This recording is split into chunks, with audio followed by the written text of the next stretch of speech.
യുഗത്തിൻ പൊൻപുലരിയിൽ ഒരു പുതു തുടക്കം തുടക്കം ഉയർത്താം കൈവളകൾ കിലുങ്ങും കരങ്ങൾ സമസുന്ദര സ്വപ്നം നമുക്കായി ഈ വഴിയെങ്ങും വിടർത്താം വളർത്താം നാളത്തെ ലോകത്തിൻ ദൂതികളെ മാറുന്ന കാലത്തിൻ തോഴികളെ നാം ഒന്നിച്ചാലെന്നും നേടുകില്ലേ നാടിനും വീടിനും നന്മയെ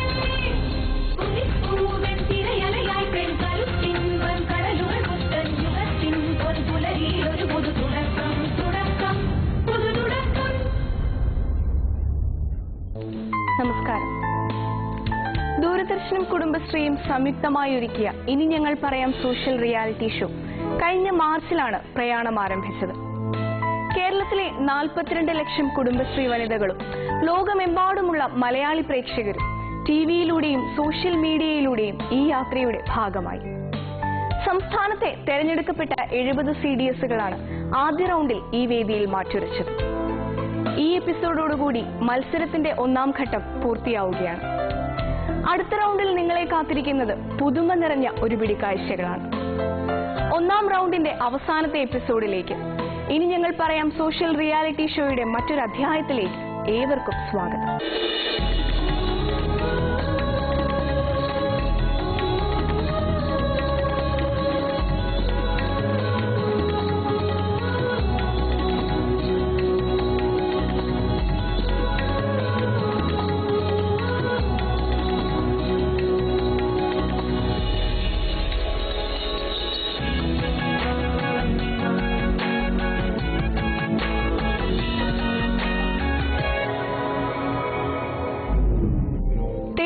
പുഴയുടെ തീരത്തെ ഫലഭൂയിഷ്ഠമായ പ്രദേശമാണ് കാസർഗോഡ് ജില്ലയിലെ കിണാനൂർ കരിന്തളം.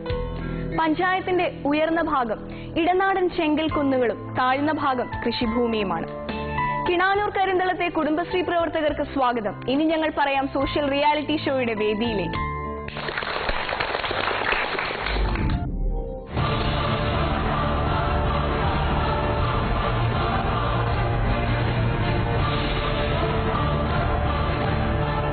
കിനാനൂർ കരിന്തളം CDS മൊത്തം ADS 17, അയൽക്കൂട്ടം 340, BPL അംഗങ്ങൾ 3184, APL അംഗങ്ങൾ 3235, SC അംഗങ്ങൾ 126, ST അംഗങ്ങൾ 740. കിനാനൂർ കരിന്തളത്ത് നിന്നെത്തിയ കുടുംബശ്രീ കൂട്ടായ്മയെ നമുക്ക് പരിചയപ്പെടാം. എന്റെ പേര് NT ശ്യാമള, CDS ഭരണസമിതി അംഗം. TK ബാലാമണി, മുൻ വൈസ് ചെയർപേഴ്സൺ. ഷെൽജമ്മ ബെന്നി, മുൻ CDS ചെയർപേഴ്സൺ. എന്റെ പേര് BV യശോദ, പുതിയ CDS ചെയർപേഴ്സൺ. ലക്ഷ്മണൻ, സെക്രട്ടറി ഗ്രാമപഞ്ചായത്ത്. ഇന്നത്തെ വിധികർത്താക്കളെ പരിചയപ്പെടാം. Laurie Baker centre for habitat സ്റ്റഡീസിന്റെയും കോസ്റ്റ് ഫോർഡിന്റെയും ചെയർമാനും സാമ്പത്തിക ശാസ്ത്രജ്ഞനുമായ ഡോക്ടർ KP കണ്ണൻ. കോഴിക്കോട് സർവകലാശാല സ്ത്രീ പഠന കേന്ദ്രം മേധാവി Shrimati Mini Sukumar. Thiruvananthapuram medical college community medicine additional professor doctor Indu PS. സാമൂഹ്യ സാമ്പത്തിക ഗവേഷക ശ്രീമതി നിർമ്മല സാനു ജോർജ്. ബാലസാഹിത്യകാരിയും സാമൂഹ്യ പ്രവർത്തകയും ചെഷെയർ ഹോമിന്റെ സെക്രട്ടറിയുമായ ശ്രീമതി വിമല മേനോൻ. തിരുവനന്തപുരം മുതൽ കാസർഗോഡ് വരെ എത്രയോ നാടിന്റെ കഥകൾ നമ്മൾ കേട്ടു. ഇന്ന് കിണാനൂർ കരിന്തളത്തിന്റെ കഥകൾ കേൾക്കാം. ചർച്ചയിലേക്ക്. എങ്ങനെയാണ് നിങ്ങളുടെ കുടുംബശ്രീ പ്രവർത്തനങ്ങളെ പരിചയപ്പെടുത്തുന്നത്?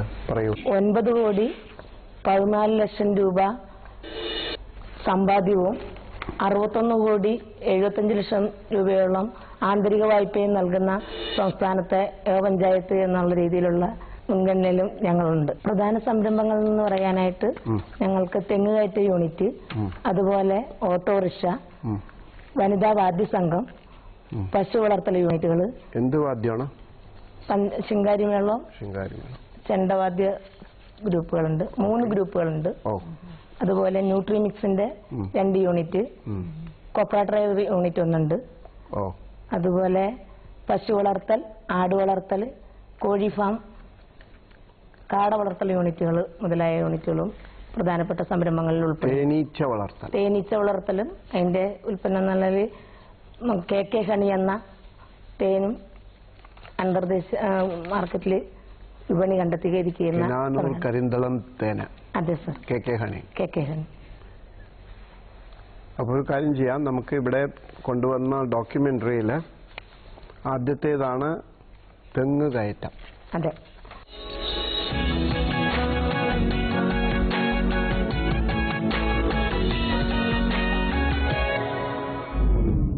സ്ത്രീകൾ തെങ്ങ് കയറുകയോ? ഇങ്ങനെ ആശ്ചര്യത്തോടെ ചോദിച്ചവർക്ക് തെങ്ങിൽ കയറിക്കൊണ്ട് മറുപടി നൽകുകയാണ് കിണാനൂർ കരിന്തളത്തെ ഒരു കൂട്ടം സ്ത്രീകൾ. നമുക്കിവരുടെ തെങ്ങുകയറ്റ പരിപാടിയുടെ ദൃശ്യങ്ങളൊന്ന് കാണാം.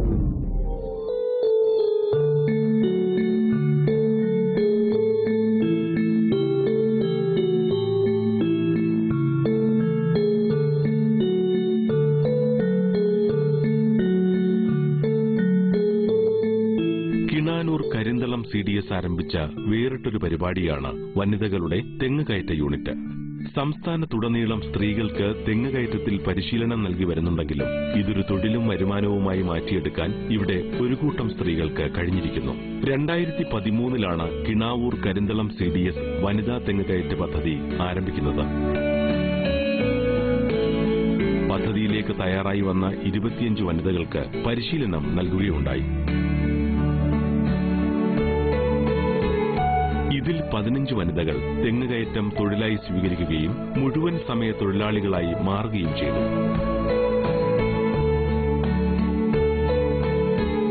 ചോയ്യങ്കോട് കൃഷിഭവൻ, കാസർഗോഡ് കൃഷി വിജ്ഞാൻ കേന്ദ്രം തുടങ്ങിയ സ്ഥാപനങ്ങളാണ് ഇവർക്ക് പരിശീലനം നൽകിയത്.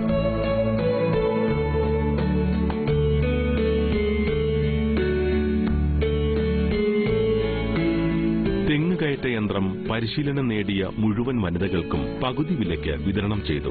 അങ്ങനെ 2003 മുതൽ ഇവർ പഞ്ചായത്തിലെ തെങ്ങുകയറ്റ തൊഴിലാളികളായി മാറി.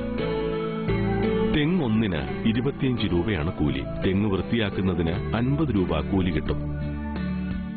പണിയെടുത്താൽ അപ്പൊ തന്നെ കൂലിയായിട്ട് അപ്പൊ തന്നെ കൈ നാളെ തരാന്നില്ല, ഒരു പറച്ചിലില്ല. ഒരു ദിവസം 1000 രൂപ വരുമാനം കിട്ടുന്നുണ്ട്. ഇന്ന് കാഞ്ഞങ്ങാട് കാർഷിക കോളേജിൽ ജോലി ചെയ്യുന്ന സീമ തെങ്ങുകയറ്റ വനിതാ തൊഴിലാളികളിൽ ഒരാളാണ്. സീമയ്ക്ക് പുതിയൊരു വഴി കണ്ടെത്താനായത് തെങ്ങുകയറ്റ പരിശീലനം നേടിയതുകൊണ്ട് തന്നെയാണ്. തെങ്ങേറ്റത്തിന്റെ ഇത് വെച്ചിട്ട് തന്നെ എനിക്ക് കാർഷിക കോളേജിൽ 2010 ഇന്റർവ്യൂ ചെയ്യാൻ പറ്റിയിട്ടുണ്ട്. ആ ഇന്റർവ്യൂവിൽ 1 വർഷമായി ഞാനിപ്പോ ജോലി ചെയ്യുന്നു കാർഷിക കോളേജിൽ. കല്യാണം കഴിഞ്ഞിട്ട് പിന്നെ ഒരു മോനുണ്ടായി. മോൻ ഭർത്താവ് ഉപേക്ഷിച്ചതാണ്. പിന്നെ മോനെ വളർത്തി. മോനിപ്പം +2 കഴിഞ്ഞു.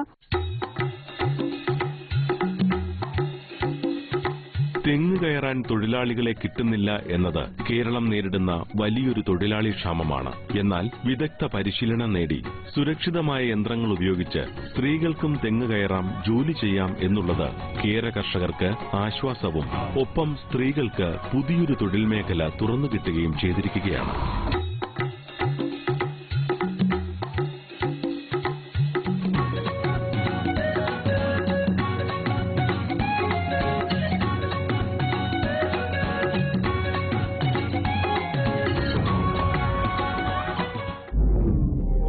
അപ്പൊ ഈ തെങ്ങുകയറ്റ പരിശീലനം എപ്പോഴാണ് തുടങ്ങിയത്? എങ്ങനെയാണ് ഇതിന്റെ ആലോചനയൊക്കെ വന്നത്?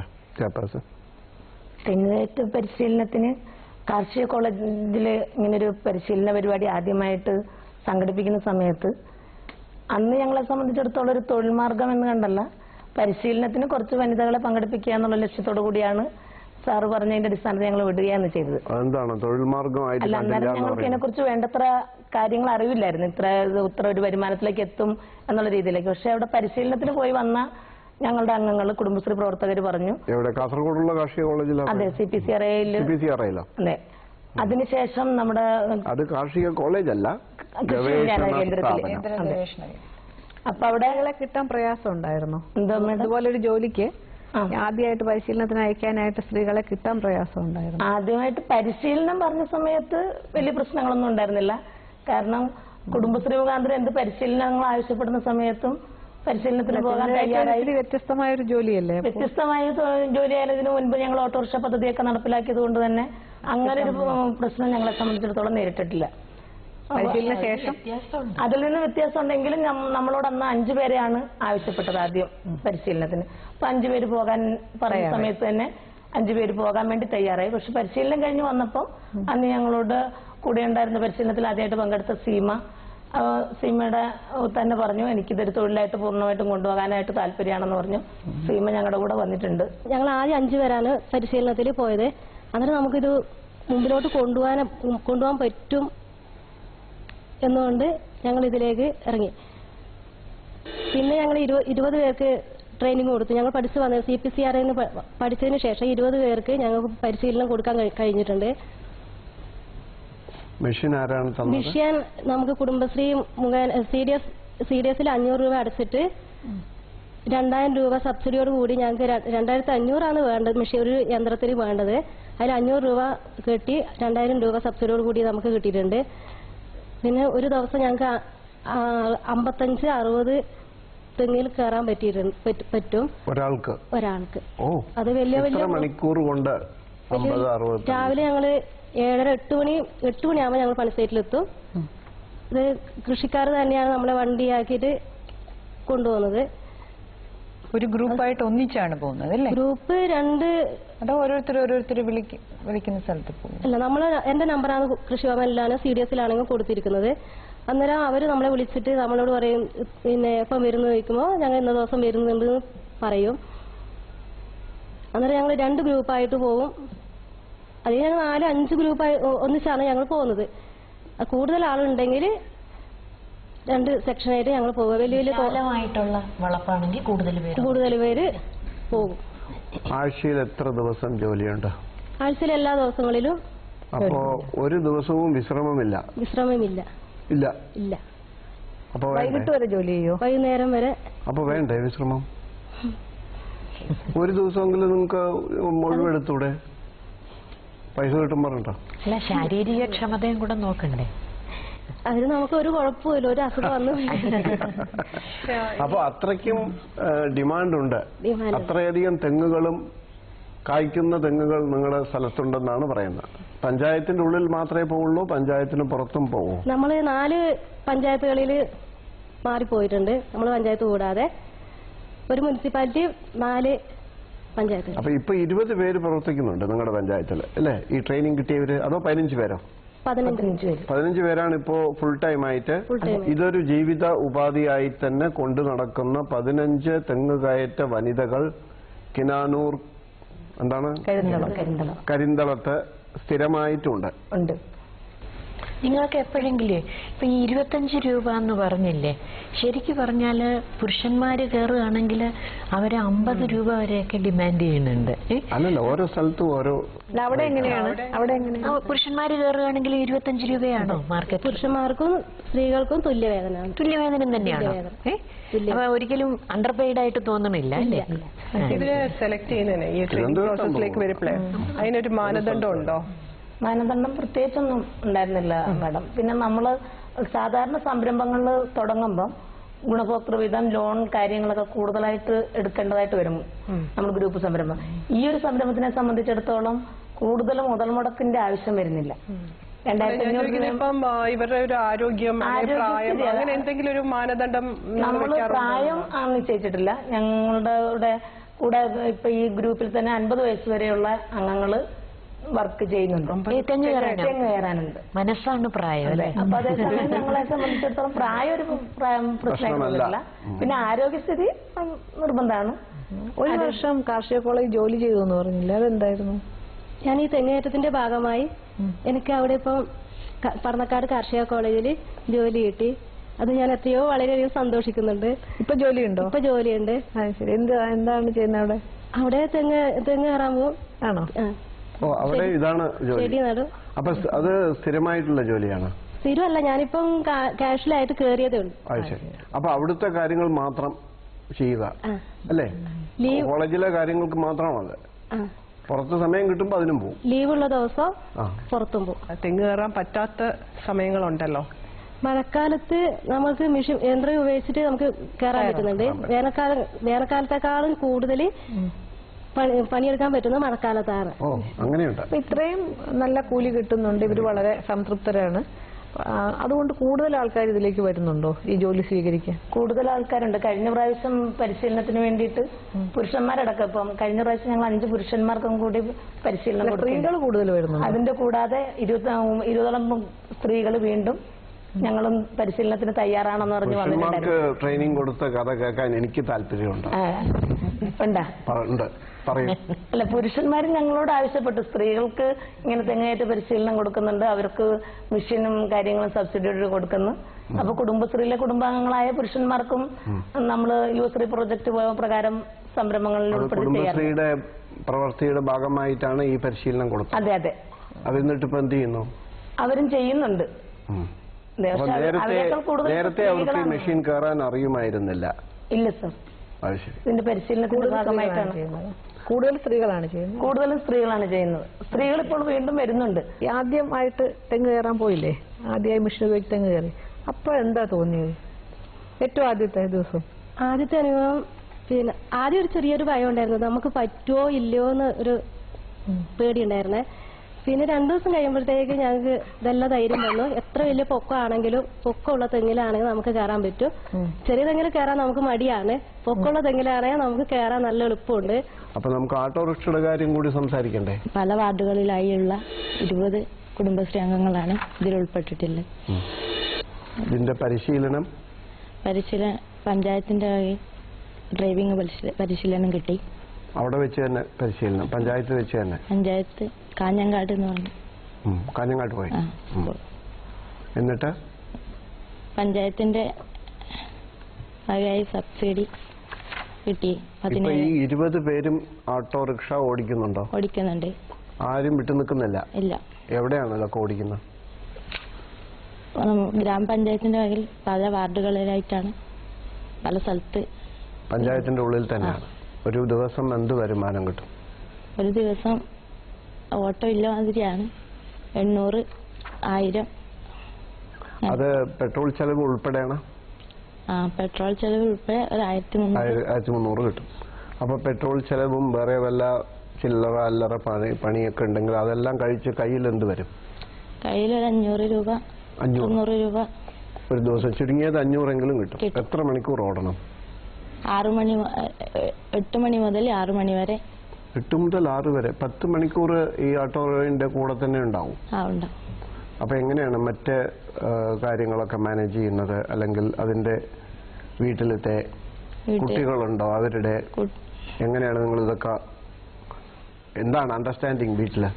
വീട്ടില് അമ്മയും എൻ്റെ 2 മക്കളുമാണ് ഉള്ളത്. എൻ്റെ ഭർത്താവ് മരിച്ചിട്ട് 5 വർഷമാവുന്നു. ആ സമയത്താണ് എനിക്ക് കുടുംബശ്രീയിൽ ഈ പദ്ധതി ഉൾപ്പെടുത്തി ഓട്ടോറിക്ഷ ലഭിച്ചത്.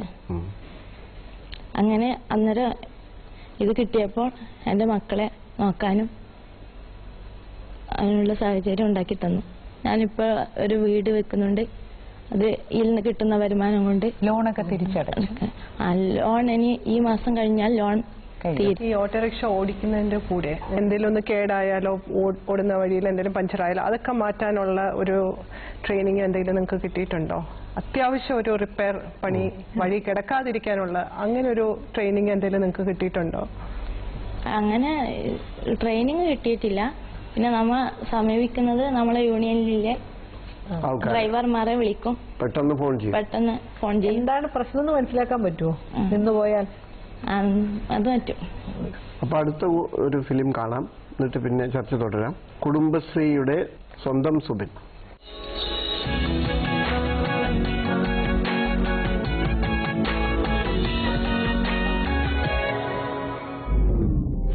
കുടുംബശ്രീയുടെ സ്വന്തം സുബിൻ എന്താണെന്ന് മനസ്സിലായില്ലല്ലോ? എനിക്കും മനസ്സിലായിട്ടില്ല. നമുക്ക് ദൃശ്യങ്ങൾ കണ്ടു നോക്കാം. കുടുംബശ്രീയുടെ സ്വന്തം സുബിൻ ആരാണെന്നറിയാം.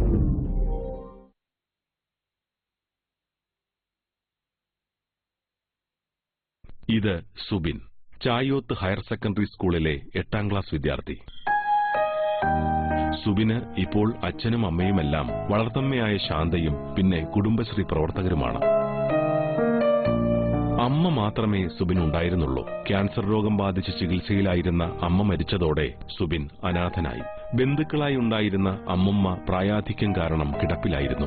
അമ്മ മരിച്ചു കുറച്ചുനാൾ കഴിഞ്ഞപ്പോൾ അമ്മുമ്മയും മരിച്ചു. സുബിൻ തനിച്ചായി.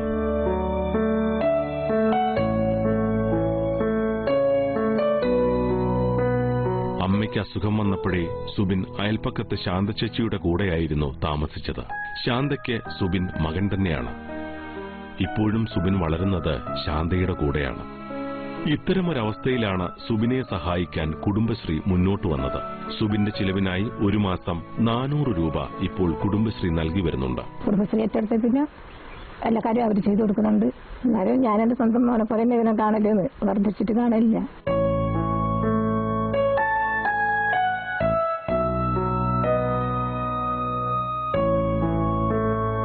വിദ്യാഭ്യാസ ചെലവുകളും അസുഖം പോലുള്ള മറ്റു കാര്യങ്ങളുടെ ചെലവുകളും കുടുംബശ്രീ തന്നെയാണ് വഹിക്കുന്നത്.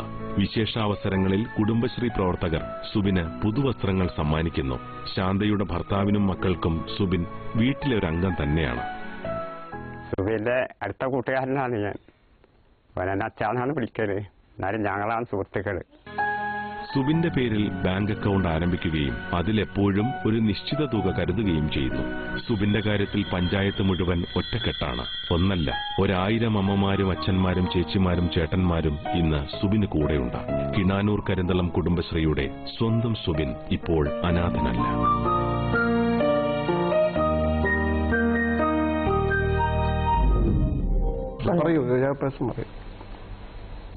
സുബിനെ ഞങ്ങൾ പരിചയപ്പെടുത്തുന്നത് തന്നെ ഞങ്ങളുടെ ഒരു ADS മെമ്പറാണ്.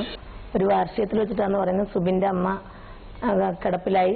ആ സമയത്താണ് ഞങ്ങളോട് പറയുന്നത് ഇങ്ങനെ അവരെ സഹായിക്കാൻ വേണ്ടിയിട്ട്. അപ്പൊ ആ സുബിന്റെ അമ്മേനെ സംബന്ധിച്ച് സുബിന്റെ അമ്മ സംസാരിക്കാൻ സാധിക്കാത്തൊരു സ്ത്രീ കൂടിയായിരുന്നു. അപ്പോൾ അങ്ങനെ ഉള്ള സമയത്താണ് ക്യാൻസർ വന്നു.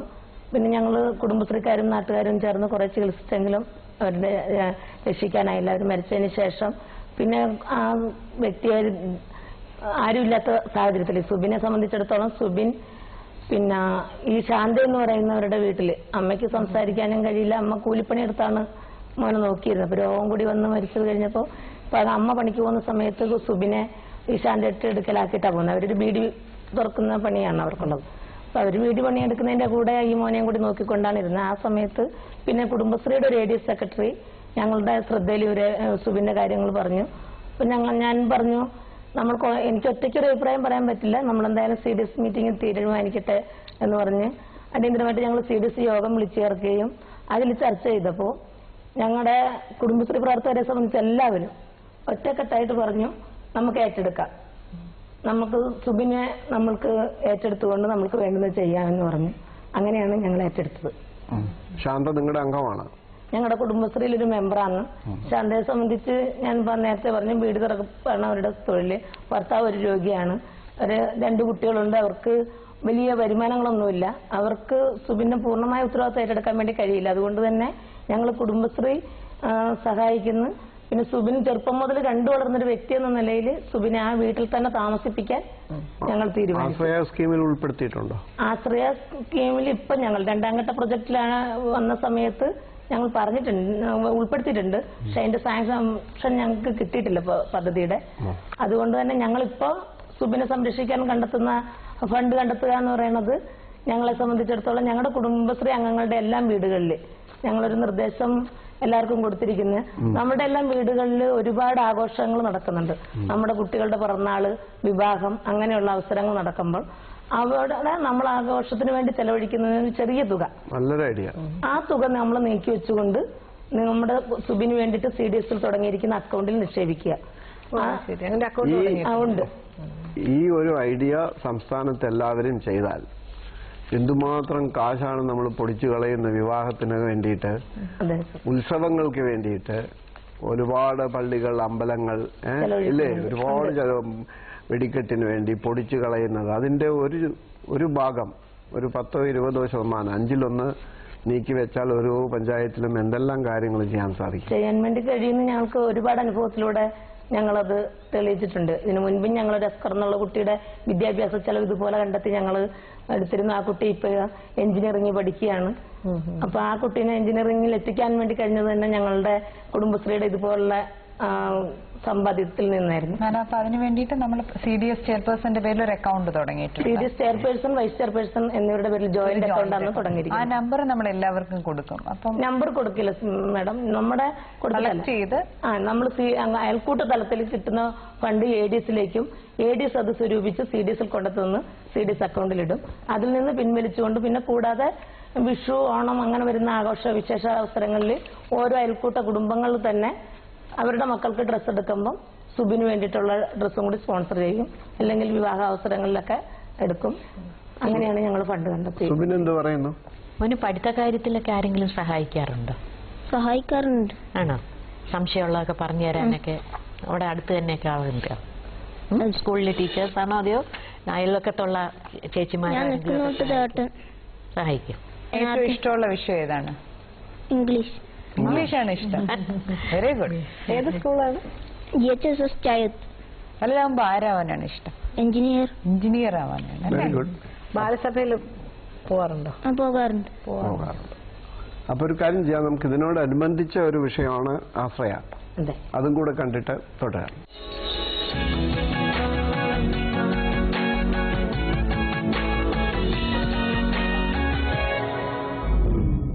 അശരണർക്കും ആലംബഹീനർക്കുമായി കിണാനൂർ കരിന്തളം ആരംഭിച്ച പദ്ധതിയാണ് ആശ്രയ. ആശ്രയയുടെ ദൃശ്യങ്ങളൊന്ന് കണ്ടിട്ട് മടങ്ങി വരാം.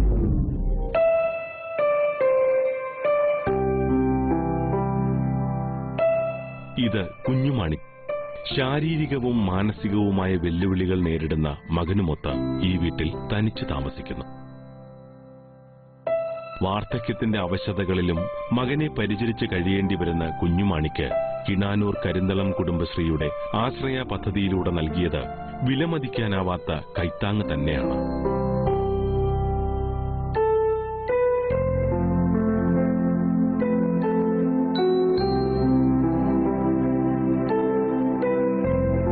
ആശ്രയ പദ്ധതിയുടെ ആദ്യഘട്ടത്തിൽ സർവേ നടത്തി കണ്ടെത്തിയ 126 കുടുംബങ്ങളെ പദ്ധതിയുടെ ഭാഗമാക്കി.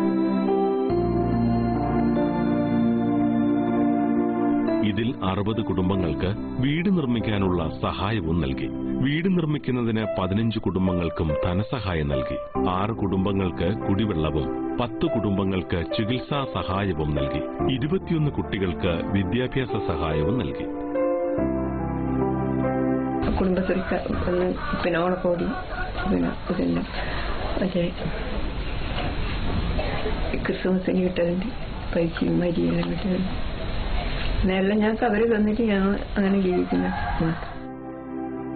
ഹൃദ്രോഗിയായ ഭർത്താവും ഊമയായ മകളുമൊത്ത് കഴിയുന്ന ഓമന ആശ്രയ പദ്ധതിയിലെ മറ്റൊരു ഗുണഭോക്താവാണ്.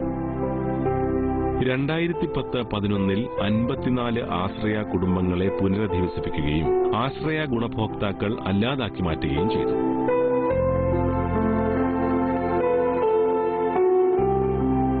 ഇത് ശാന്ത, കിണാനൂർ കരിന്തളം CDSന്റെ സ്വന്തം നഴ്സ്. ശാന്തയുടെ നേതൃത്വത്തിലുള്ള പാലിയേറ്റീവ് കെയർ ടീം പഞ്ചായത്തിലെ രോഗികൾക്കും വൈകല്യങ്ങൾ നേരിടുന്നവർക്കും സാന്ത്വന പരിചരണങ്ങൾ നൽകി വരുന്നു. BP, ഷുഗർ പരിശോധന, മരുന്ന് വിതരണം തുടങ്ങിയ സേവനങ്ങളാണ് നൽകി വരുന്നത്. രോഗികളുടെ സംഗമം കിണാനൂർ കരിന്തളം CDSന്റെ വേറിട്ടൊരു പരിപാടിയാണ്.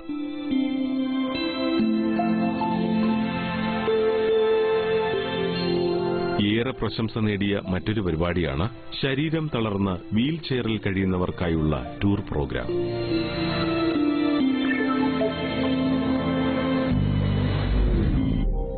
എന്തൊക്കെയാണ് ആശ്രയ പരിപാടികൾ? ആശ്രയമായിട്ട് നമ്മൾ നടപ്പിലാക്കിയിട്ടുള്ളത് കഴിഞ്ഞ 2003 തുടങ്ങിയതാണ് നമ്മുടെ പഞ്ചായത്തിലെ ആശ്രയ പദ്ധതി. അതിൽ 126 കുടുംബങ്ങളെയാണ് അന്ന് ഞങ്ങൾ കണ്ടെത്തിയത്. അതിൽ തന്നെ റീവിസിറ്റിന് ശേഷം 3 വർഷത്തെ പ്രവർത്തനത്തിന് ശേഷം റീവിസിറ്റ് നടത്തിയ സമയത്ത് നമ്മളെ സംബന്ധിച്ച് 54 കുടുംബങ്ങൾ പുനരധിവസിപ്പിച്ച് കഴിഞ്ഞിരുന്നു. ബാക്കിയുള്ള 72 കുടുംബങ്ങളാണ് ഇന്ന് നിലവിലുള്ളത്.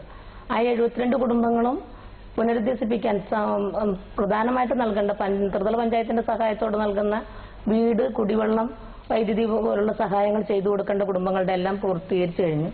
ബാക്കി ഇപ്പോൾ അവർ 72 കുടുംബങ്ങൾ നിലനിൽക്കുന്നതെന്ന് അത് അവർക്ക് ഭക്ഷണം, മറ്റു കാര്യങ്ങളൊക്കെ ചെയ്തു കൊടുക്കേണ്ടതായിട്ടുണ്ട്. കാരണം ചില കുടുംബങ്ങളിൽ തൊഴിൽ പരിശീലനങ്ങൾ കൊടുത്ത് മുമ്പോട്ട് കൊണ്ടുവന്നിട്ട് അവരെ സ്വന്തം കാലിൽ നിർത്താൻ പറ്റുന്ന കുടുംബങ്ങളില്ലാത്ത. അങ്ങനെ എത്ര കുടുംബങ്ങളെ നമുക്ക് ഇപ്പോൾ ഉള്ള 72 കുടുംബങ്ങളിലും ഏകദേശം മുഴുവൻ കുടുംബങ്ങൾ തന്നെ നമ്മൾ ഭക്ഷണം അതിജീവനാവശ്യത്തിന് വേണ്ടുന്ന എല്ലാ കാര്യങ്ങളും ചെയ്തു കൊടുക്കേണ്ട കുടുംബങ്ങളാണ്. ബാക്കി അവിടെ തൊഴിലെടുത്ത് വരുമാനം നേടാൻ പ്രാപ്തരായ ആരും ഇല്ല. അവരുടെ ഇല്ലാത്ത അല്ലെങ്കിൽ രോഗികളാണ്. നമ്മൾ കണ്ട സ്ലൈഡിൽ കണ്ടതുപോലുള്ള കുടുംബങ്ങളായുള്ള 72 പേര്. അതെ.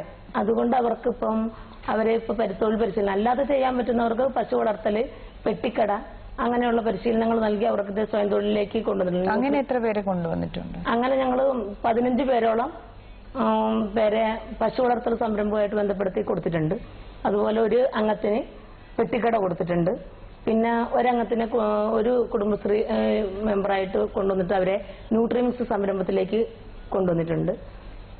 പിന്നെ ഉള്ളവർക്ക് കോഴി വളർത്തൽ, ആട് വളർത്തലായിട്ട് ചെറിയ ചെറിയ ഉള്ള സംരംഭങ്ങൾ ചെയ്യാൻ വേണ്ടിയിട്ടുള്ള പറ്റുന്നിടത്തോളം എല്ലാവരെയും ഒരു സ്വാശ്രയത്വത്തിൽ കൊണ്ടുവരാൻ പറ്റിയിട്ടുണ്ട്. ഉൾപ്പെടുത്തി മുഴുവൻ ആൾക്കാർക്കും പെൻഷൻ പദ്ധതിയിൽ ഉൾപ്പെടുത്തി അതിന്റെ സഹായം ചെയ്തു കൊടുക്കാൻ കഴിഞ്ഞിട്ടുണ്ട്. രണ്ടാം ഘട്ടത്തിൽ എത്ര പേരുണ്ട്? 52 പേരാണ് രണ്ടാം ഘട്ട സർവേ ആയിട്ട് ബന്ധപ്പെട്ട് ഇപ്പോൾ ഉൾപ്പെടുത്തിയിരിക്കുന്നത്. ഒരുപാട് സംരംഭങ്ങളുണ്ടല്ലോ. നമ്മള് തെങ്ങ് കയറ്റവും ഓട്ടോറിക്ഷയുമാണ് ചർച്ച ചെയ്തത്. ഹണി എന്ന പേരിൽ നമ്മ ബ്രാൻഡ് നെയിമോട് കൂടിയിട്ട് തേൻ വിപണിയിൽ ഇറക്കാൻ സാധിച്ചിട്ടുണ്ട്. ഹണി ആള് വന്നിട്ടുണ്ട്. ഞങ്ങളുടെ പഞ്ചായത്തിലെ 35 യൂണിറ്റുകളിലായിട്ട് 175 അംഗങ്ങൾ തേനീച്ച വളർത്തൽ കൃഷി ചെയ്യുന്നുണ്ട്.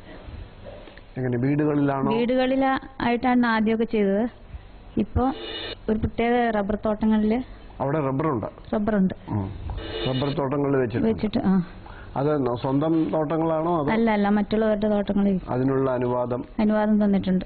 അപ്പൊ എങ്ങനെയാണ് അതിന്റെ ഒരു തേനീച്ച വളർത്തിയാൽ എന്തുമാത്രം നമുക്ക് വരുമാനം ഉണ്ടാക്കാൻ പറ്റും എന്നതിനെ കുറിച്ചൊരു രൂപം? ഞങ്ങളുടെ ഗ്രൂപ്പില് 5 പേരടങ്ങുന്ന ഒരു ഗ്രൂപ്പാണ്. അതില് ഞങ്ങൾ 55 കോളനികൾ വെച്ചിട്ടുണ്ട്. ഇപ്പൊ ഞങ്ങൾക്ക് ആദ്യകാലങ്ങളില് ഒരു 2 കിൻഡൽ തേനോളം കിട്ടിയിട്ടുണ്ടായിരുന്നു. ആദ്യകാലങ്ങളില് 2 കിലോ ഒരു ദിവസം, 2 കിൻഡൽ തേൻ ഒരു സീസണില്. ഒരു സീസൺ എന്ന് പറഞ്ഞാൽ എത്ര മാസം? ഒരു സീസൺ എന്ന് പറയുമ്പോൾ ജനുവരി ലാസ്റ്റ് മാർച്ച് ഒരു പകുതി വരെ ആവും. അത് ശരി. ഫെബ്രുവരി. അപ്പൊ 2-2.5 മാസം മാത്രമേ ഉള്ളൂ. എത്ര? 2 കിൻഡൽ പറഞ്ഞാൽ 200 കിലോ. 200 കിലോ. എന്നിട്ട് അതിന് എന്ത് വില? അന്നേരം 110 രൂപയ്ക്കായിരുന്നു കൊടുത്തോണ്ടിരുന്നത് 1 കിലോയ്ക്ക്. അത് ശരി. 1 കിലോയ്ക്ക് 110 രൂപ. ഇപ്പൊ 250 രൂപയ്ക്കാണ് ഈ കഴിഞ്ഞ വർഷം വരെ കൊടുത്തോണ്ടിരുന്നത്. ഇപ്പൊ നിലവില് പക്ഷെ മഴക്കാലം വരുമ്പോഴത്തേനും ഇച്ചിരി കൂടാൻ സാധ്യതയുണ്ട്. മഴക്കാലത്ത് തേൻ എടുക്കുന്നില്ല, പക്ഷെ വിൽപ്പനയുണ്ട്. അപ്പൊ ഒരു സീസണിൽ നിങ്ങളുടെ ഗ്രൂപ്പിന് 20 മുതൽ 25,000 രൂപ വരെയുള്ള തേന് വിൽക്കാൻ സാധിക്കും. ഇപ്പൊ 1,25,000 അടുത്ത് വില കൂടി കിട്ടുന്നുണ്ട്.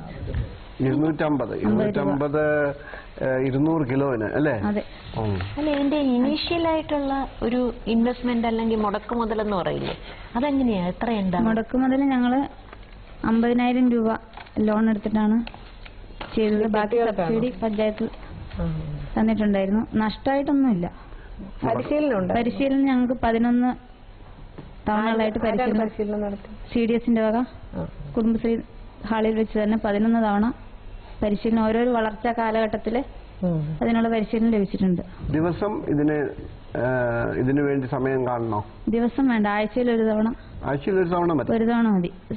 പോയിട്ട് എത്ര മണിക്കൂർ ആഴ്ചയിൽ ഒരു തവണ അവിടെ പോയി? മണിക്കൂർ അങ്ങനെ ആയിട്ടില്ല. ഞങ്ങൾ എല്ലാരും കൂടെ ഒത്തുചേരുന്ന ഒരു സമയം. അല്ല, പക്ഷെ നിങ്ങൾക്ക് എത്ര കോളനി ഉണ്ടെന്നാ പറഞ്ഞു? 55 കോളനി. 55 കോളനിയിലും 5 പേരാണ് നോക്കുന്നത്.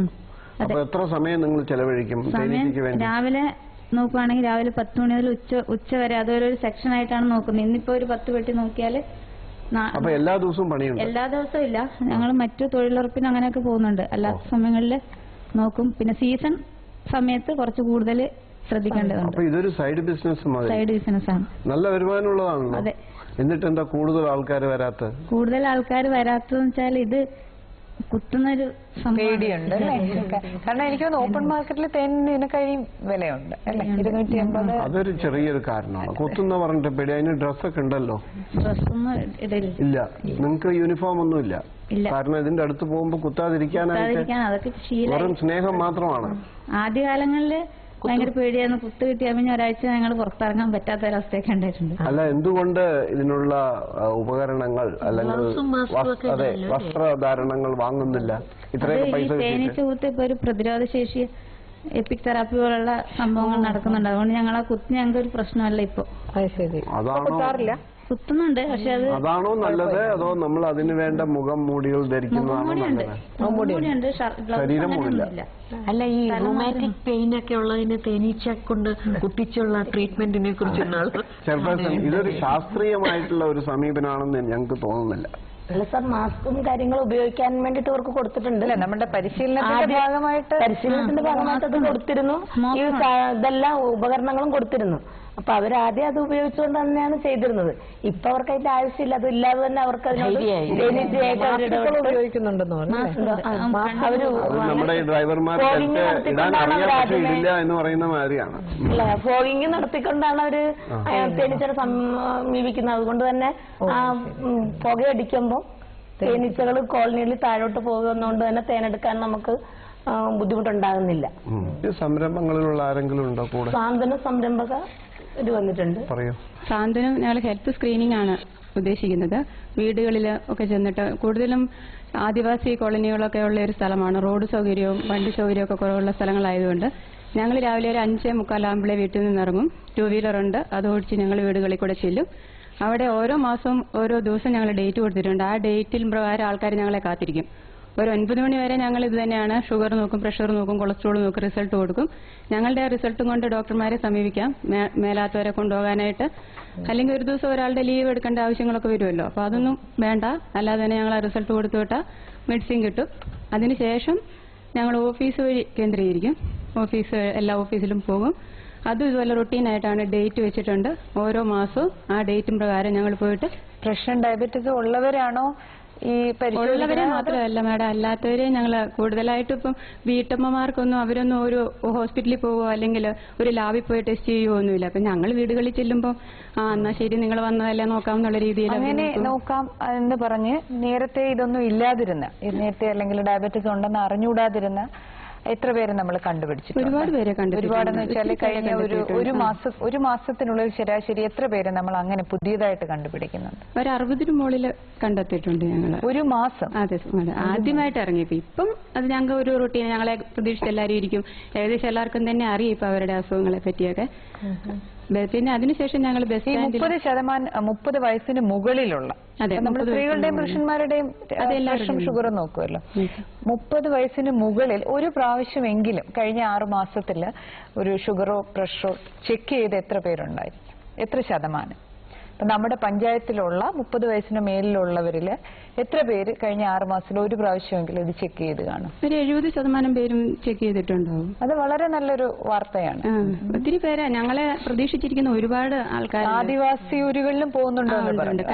അവിടുത്തെയുള്ള അനുഭവം എങ്ങനെയാണ്? ഒരു കണ്ണ് കാണാൻ മേലാത്ത ഒരു 32 വയസ്സിന് മുകളിലുള്ള ഒരു സ്ത്രീ ഉണ്ടായിരുന്നു.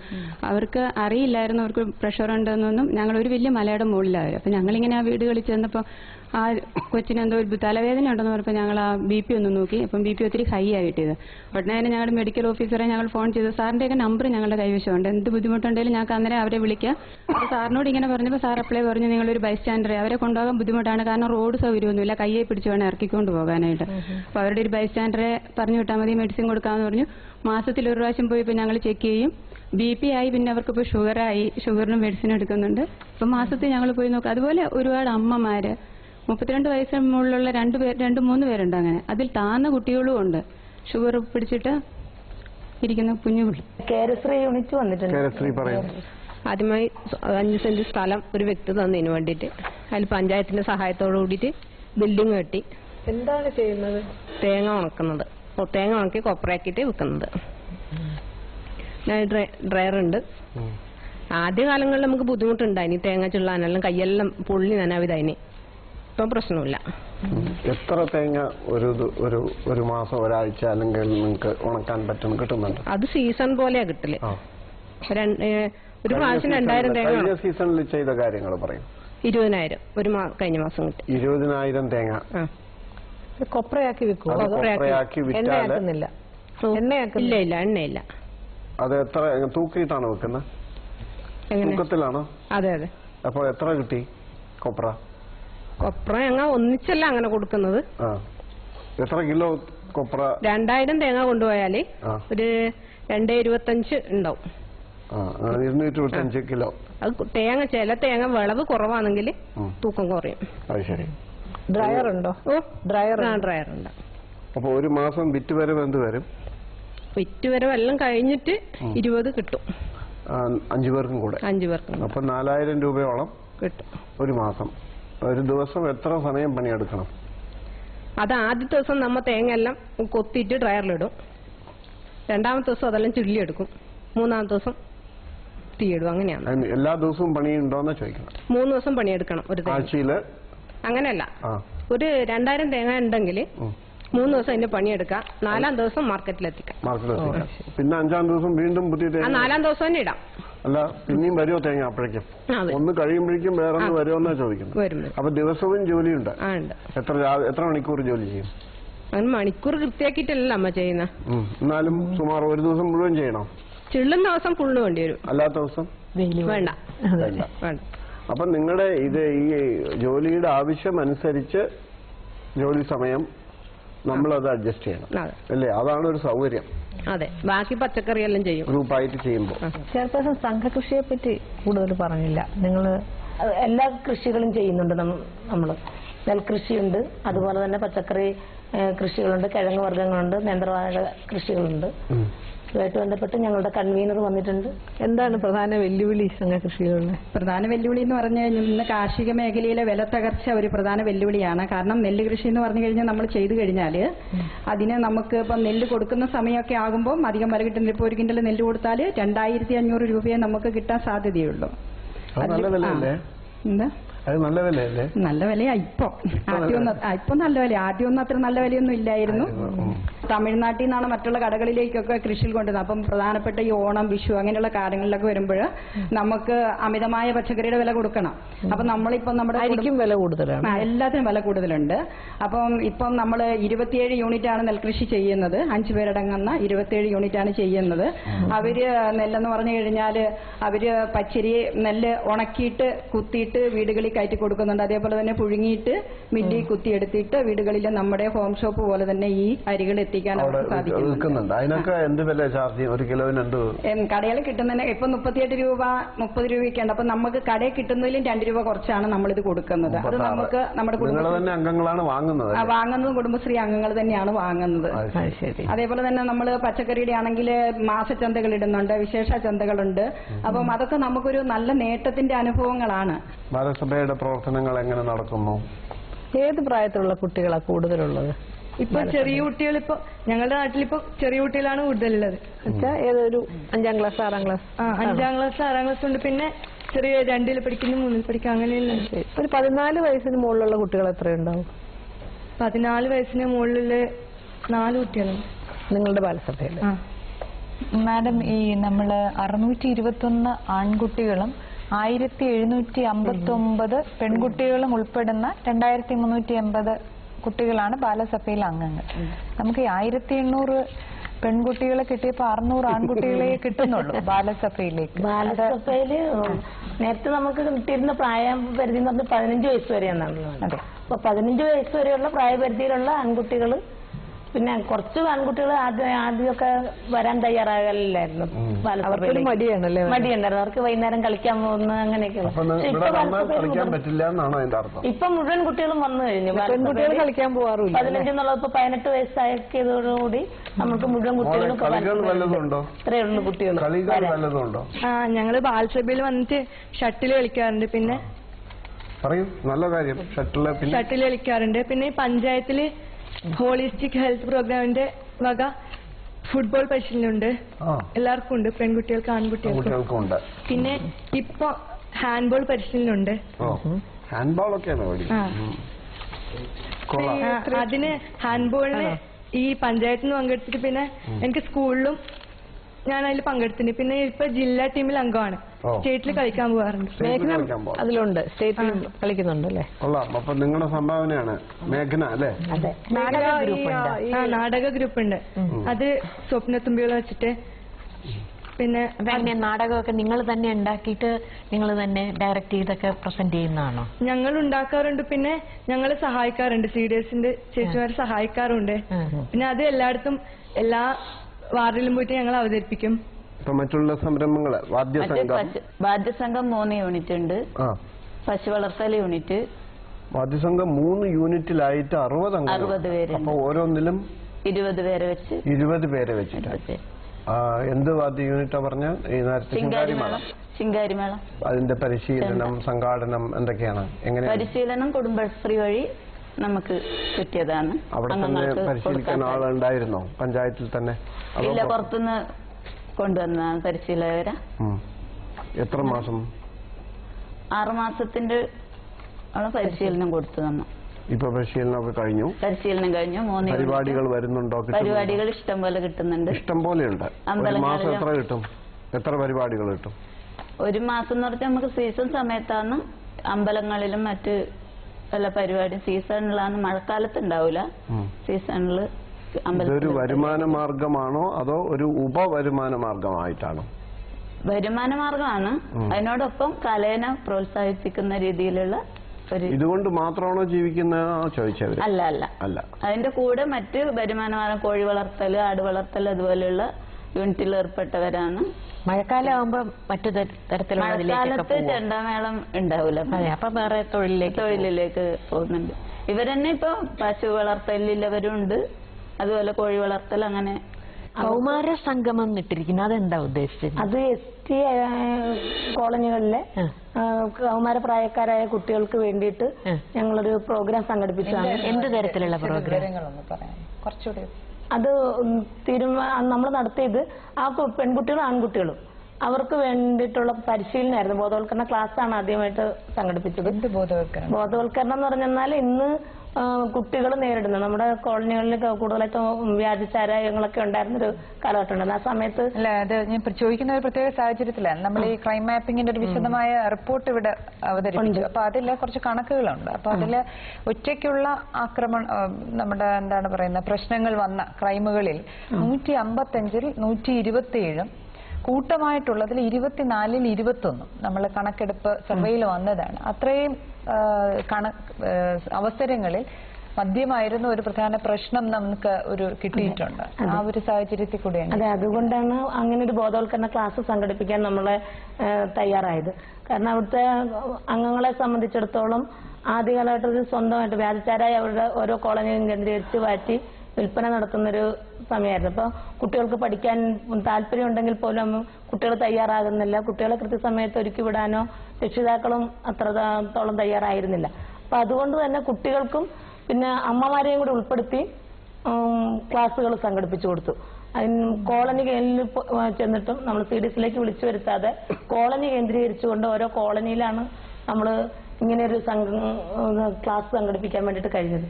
അതിന്റെ ഭാഗമായിട്ട് അവർക്ക് നേരിടുന്ന വിദ്യാഭ്യാസം കൊണ്ടുള്ള ആവശ്യം, സ്കൂളിൽ 10ാം ക്ലാസ് വരെ എന്തായാലും നിർബന്ധമായി നിങ്ങൾ പഠിക്കണം എന്ന്. എത്ര ശതമാനം കുട്ടികൾ 10ാം ക്ലാസ് പൂർത്തിയാക്കുന്നുണ്ട്?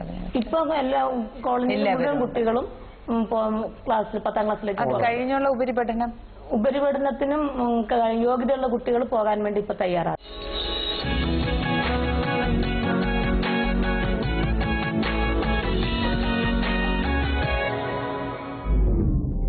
സുബിൻ ഹാപ്പി അപ്പൊ നമുക്ക് ഹാപ്പി ആയിട്ട് മാർക്ക് അറിയാം. ചോദിച്ചു നോക്കാം. കണ്ണമാഷിയോട് തന്നെ ചോദിക്കാം ആദ്യം. കിനാനൂർ കരിന്തളത്തിന്റെ മാർക്ക് പറയുന്നതിന് മുമ്പ് 1-2 നിരീക്ഷണങ്ങൾ. ഒന്നാമതായിട്ട് എനിക്ക് തോന്നിയത്, നിങ്ങൾ കുടുംബശ്രീ എന്ന നിലയ്ക്ക് കുടുംബശ്രീ അംഗങ്ങളെ അവരുടെ ഒരു ജീവിതോപാധികളെ നന്നാക്കുന്നതിന് സഹായിക്കുന്നതോടൊപ്പം തന്നെ മറ്റ് കാരുണ്യ പ്രവർത്തനങ്ങളും ചെയ്യാൻ സമയവും മനസ്സും കാണുന്നു എന്നുള്ളതാണ്. അത് ഇപ്പോൾ സുബിൻ്റെ ദത്തെടുക്കലിൽ മാത്രമല്ല, ആശ്രയയുടെ പ്രവർത്തനങ്ങളും സ്വാന്തനം ചികിത്സാ പദ്ധതിയുടെ പ്രവർത്തനങ്ങൾ, അതിനൊക്കെ പുറമെ നിങ്ങളുടെ മാത്രമായിട്ടുള്ള ചികിത്സാ സഹായനിധി, ഒരംഗം 1 മാസം 1 രൂപ എന്ന നിരക്കിൽ അല്ലേ? അപ്പോൾ ഒരു എന്ന് പറഞ്ഞാൽ 6000 രൂപയിലധികം 1 മാസം പിരിക്കാൻ പറ്റും. 72,000 രൂപ ഒരു വർഷം 1,00,000-ഓളം രൂപ കിട്ടും. അങ്ങനെ നിങ്ങൾ ചെയ്യുന്ന ധനസഹായം വളരെ ശ്ലാഘനീയമാണ്. അതോടൊപ്പം തന്നെ പരിശീലനത്തിലും നിങ്ങൾ ശ്രദ്ധിച്ചിട്ടുണ്ട്. ഇപ്പൊ തെങ്ങ് കയറ്റം എടുത്തു പറയേണ്ടതിലൂടെ കാണിക്കുകയും ചെയ്തു. 25 അംഗങ്ങൾക്ക്, ഓട്ടോറിക്ഷ 20 അംഗങ്ങൾക്ക്, പിന്നെ തേനീച്ച കൂടുകൾ ഉണ്ടാക്കി തേനീച്ച വളർത്തൽ, വാദ്യസംഘം, പശു, ആട്, JLG എന്നിങ്ങനെയുള്ളത്. അപ്പോൾ അതൊരു സംരംഭം എന്നുള്ള നിലയ്ക്കും ആ സംരംഭങ്ങളിൽ കൂടിയിട്ട് അവർക്ക് വരുന്ന തൊഴിൽ നൈപുണ്യം അതും എടുത്തു പറയണം തോന്നുന്നു. കാരണം പല സംരംഭങ്ങളും, ഒരുപാട് സംരംഭങ്ങളുണ്ട്, വൈവിധ്യമുണ്ട് അതിൽ. പലചരക്ക് കട, നോട്ട് ബുക്ക്, കേരശ്രീ, ടൈലറിങ്, കോഴി ഫാം, ന്യൂട്രാമിക്സ്, അല്ലേ, അങ്ങനെ പലതുണ്ട്. രണ്ടും കൂടെ ഒരുമിച്ച് കൊണ്ടുപോകാൻ സാധിക്കുന്നതിൽ വളരെ സന്തോഷമുണ്ട്. ഇനിയും ഏറെ നിങ്ങൾ മുന്നോട്ട് പോകണം എന്നാണ് ആഗ്രഹിക്കുന്നത്. ഇതെല്ലാം കണക്കിലെടുത്തുകൊണ്ട് എൻ്റെ മാർക്ക് 25-ൽ 17. മിനിമാമിനോട് ചോദിക്കാം, 25-ൽ എത്ര മാർക്ക് തരുന്നുവെന്ന്. കിനാലൂർ, കരിന്തളം 2 ഗ്രാമങ്ങൾ ചേർന്ന ഒരു പഞ്ചായത്താണ് അല്ലേ. ആ ഗ്രാമത്തിന്റെ കാർഷികമായ അടിത്തറയെ കൂടുതൽ മെച്ചപ്പെടുത്തുന്ന രീതിയിലുള്ള പ്രവർത്തനങ്ങളാണ് നിങ്ങൾ നടത്തുന്നത്. എനിക്ക് വളരെ താല്പര്യം തോന്നിയ ഒരു സംഗതി അതാണ്. നിലവിലുള്ള കാർഷിക രീതികളെ, അതിൽ നിന്നുള്ള ഉൽപ്പന്നങ്ങളെ കൂടുതൽ മുന്നോട്ട് കൊണ്ടുവരുന്നു. അത് വളരെ സന്തോഷകരമായ കാര്യമാണ്. അതുപോലെ ബാലസഭ കുട്ടികൾ തയ്യാറാക്കിയ ഒരു പ്രാദേശിക ചരിത്രം നിങ്ങളിവിടെ തന്നിരുന്നു. അതും ഒരു പ്രത്യേകമായൊരു പ്രവർത്തനമായിട്ട് എനിക്ക് തോന്നി. സ്വന്തം പ്രദേശത്തിൻ്റെ പ്രാദേശിക ചരിത്രം കണ്ടെത്താൻ നിങ്ങൾ നടത്തിയ ഒരു ശ്രമം. പിന്നെ എല്ലാ പ്രാദേശിക ചരിത്രങ്ങളും പോലെ അതിലും സ്ത്രീകളുടെ ചരിത്രമൊന്നും ഉണ്ടായിരുന്നില്ല. കാരണം നമുക്കറിയാം, കാലങ്ങളായിട്ട് പ്രാദേശികമായാലും അല്ലാത്ത ചരിത്രത്തിലായാലും സ്ത്രീ ഒരു വളരെ അദൃശ്യമായ ഒരാളാണ്, അല്ലെങ്കിൽ വളരെ കുറച്ച് മാത്രം പരാമർശിക്കപ്പെടുന്ന ഒരു കാര്യമാണ്.